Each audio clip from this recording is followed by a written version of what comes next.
जब भी कभी पापा मुझे जो जोर से झूला झुलाते हैं माँ, मेरी नजर ढूंढे तुझे, सोचूं यही तू आके थामेगी माँ।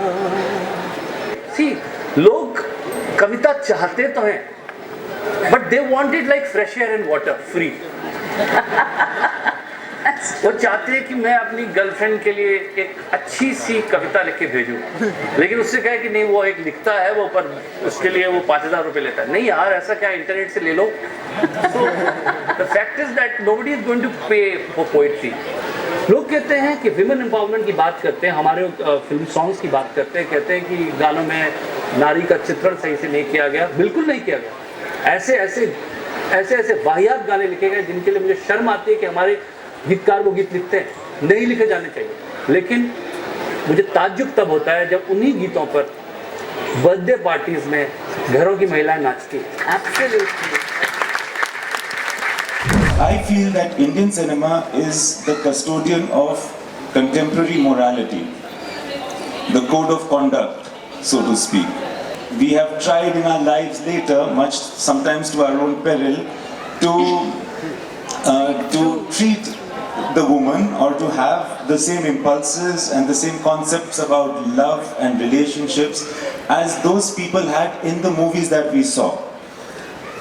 Of course, there was religion, there were the moral science books, and those were supposed to be the official way of guiding us to become who we had to become. But I feel that, to me personally, Indian cinema always told me how to behave with your mother and your sister and neighbor. There was this conversation I was having with very privileged people who've lived a very privileged life in North India, and they are my college seniors actually.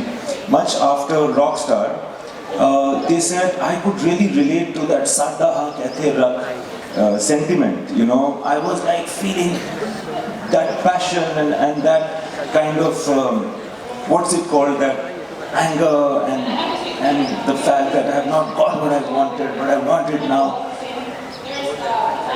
And he was congratulating me for having created that. When I was asking him that, boss, what have you not received in your life that you can even relate to this sentiment? And then around the turn of the century, suddenly screenwriting became incredibly glamorous.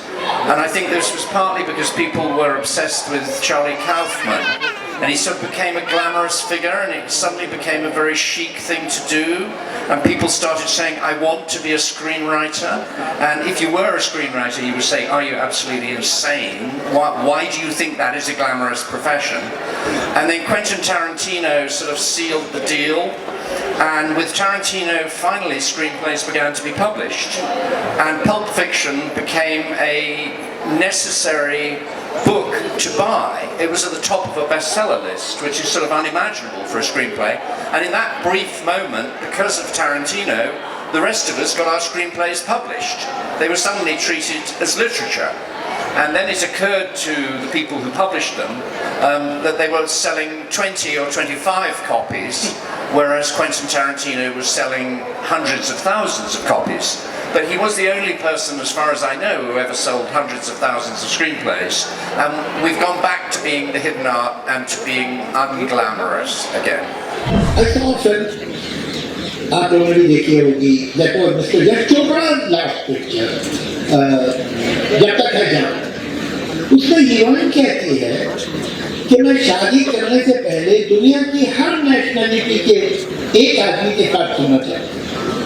अरे तुम इतनी मेहनत क्यों करना चाहते हो?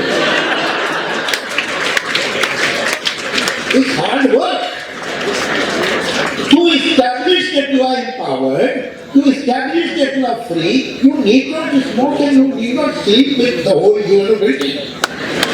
There is no need for it. तो ये भी हो रहा है, लेकिन उसके साथ एक दूसरी इमेज भी बनती है।